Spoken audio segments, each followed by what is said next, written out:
శ్రీనివాస్ గారు.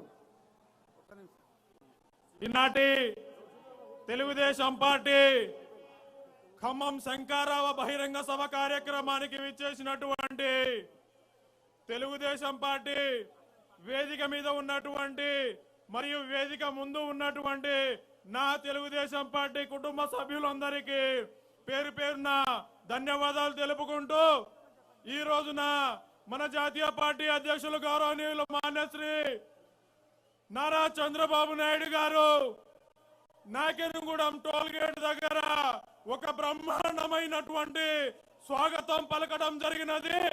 అక్కడ నుండి వారికి ఘనమైన స్వాగతము పలుకుతా ఉన్నారని చెప్పేసి సుదీర్ఘ కాలం తర్వాత తెలంగాణ గడ్డపై అడుగుపెట్టినటువంటి చంద్రబాబు నాయుడు గారికి ఇంత పెద్ద ఎత్తున స్వాగతం పలికినటువంటి మీ అందరికీ పేరు పేరున ధన్యవాదాలు తెలుపుకుంటూ నాకు ఈ అవకాశం ఇచ్చిన మీ అందరికీ పేరు పేరున ధన్యవాదాలు తెలుపుకుంటూ సెలవు తీసుకుంటున్నా. జై హింద్, జై తెలుగుదేశం, జై చంద్రబాబు నాయుడు, జై ఎన్టీఆర్. భద్రాచలం నియోజకవర్గ కోఆర్డినేటర్ మిత్రులు కొడాలి శ్రీనివాస్ గారు. ఒక నిమిషం. ఈరోజు ఇంతమంది జనం చూస్తుంటే మళ్ళా మన తెలంగాణలో బాగా వేస్తాం ఖాయం, గ్యారంటీగా మనం అందరం వేస్తాం. ఈ ఉమ్మడి జిల్లాలో మరి అభివృద్ధి చేసిందంటే చంద్రబాబు నాయుడు గారే.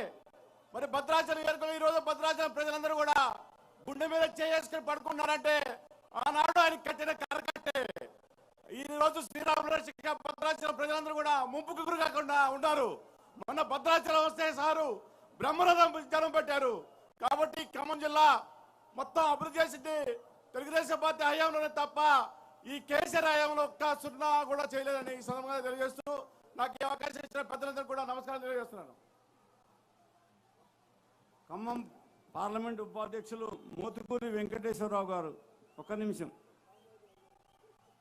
అందరికీ నమస్కారం. నాతోటి మిత్రులందరికీ నమస్కారం. ఒకటే చెప్తున్నా, మన మధ్యకి అన్న ఎన్టీఆర్ గారు వచ్చి ఉన్నారు. మీరు నిజంగా చూడండి ఒకసారి. అన్నగారు వచ్చారు మన మధ్యలోకి.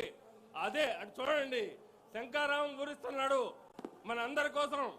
అదేవిధంగా మన చంద్రన్న వస్తున్నారు. ఆయన గారు కూడా మరి ఈ సభకి శంకారావం పూరిస్తారని చెప్పేసి తెలియజేస్తూ సెలవు తీసుకుంటున్నారు.